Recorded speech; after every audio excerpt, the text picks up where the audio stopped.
అందుకని ఆ మారీచుడి గొప్పతనం ఏమిటో మీకు చూపిస్తాను. అయితే విచిత్రమైన విషయం, అర మీకు నేను మొట్టమొదటి నుంచి ఒక విషయం చెప్తున్నాను.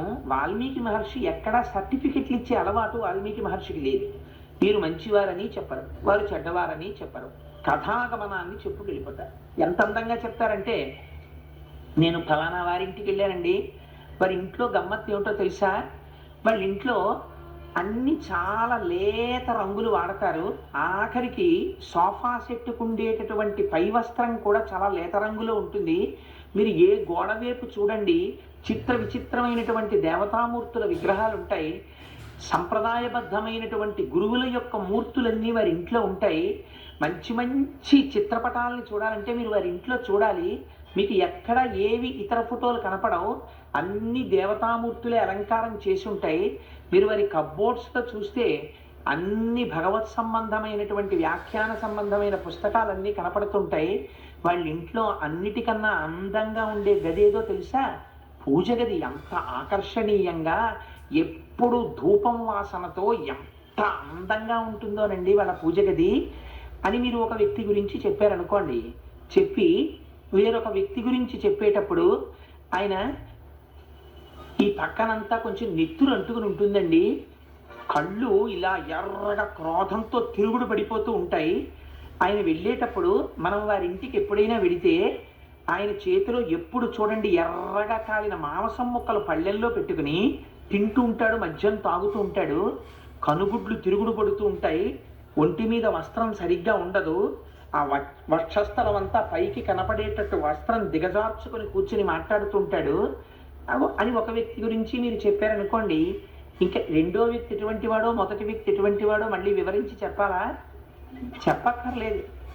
వాల్మీకి మహర్షి యొక్క గొప్పతనం అదే. అరణ్యకాండలో ఈ రెండు చోట్లకి రాముడు వస్తాడు. గమ్మత్ ఏమిటో తెలుసా అండి, అదేమిటది రాక్షస స్థానం కదా, నేను ఎందుకు వెళ్ళాలి అని రాముడు వెళ్లకుండా ఉండడు. ఇది ఋషులుండే స్థానం కదా, నేను వెళ్ళాలి అని అక్కడికే వెళ్ళాడు.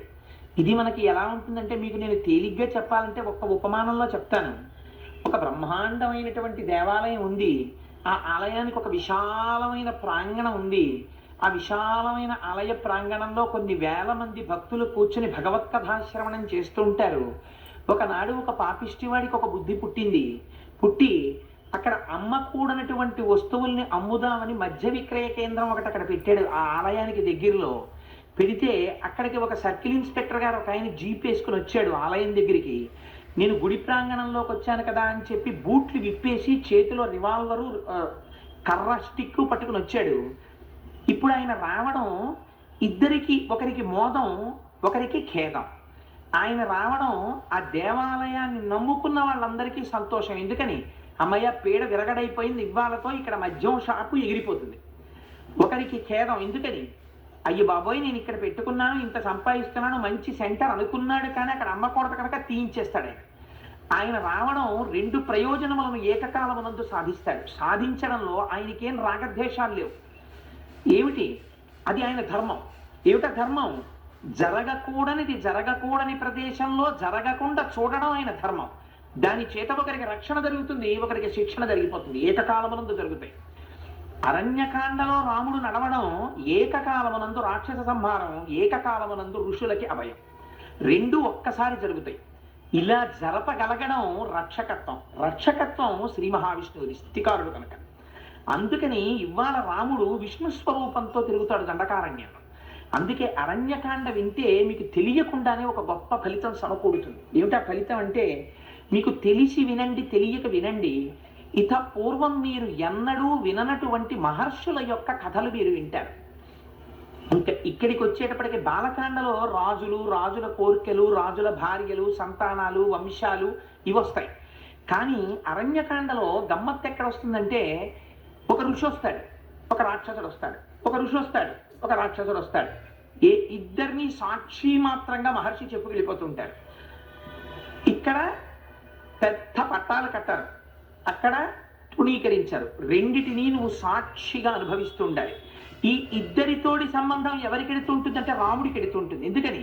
ఒకరిని నిగ్రహిస్తుంటాడు, ఒకరిని రక్షిస్తూ ఉంటాడు. అయితే గమ్మత్తు ఒకటి ఆలోచించండి, పైకి కనపడడంలో రాక్షస సంహారం చేసినట్టు కనపడుతుంది. కానీ మీరు అరణ్యకాండ వినేటప్పుడు ఈ సూత్రాన్ని జ్ఞాపకం పెట్టుకుని వినండి.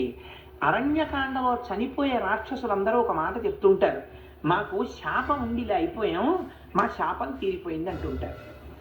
అందుచేత ఏమైంది, ఆయన రాక్షస సంహారం చెయ్యడంలో కూడా ఉద్ధరణే ఉంది. ఎందుకని వాడు ఒకప్పుడు ఒక గంధర్వుడు,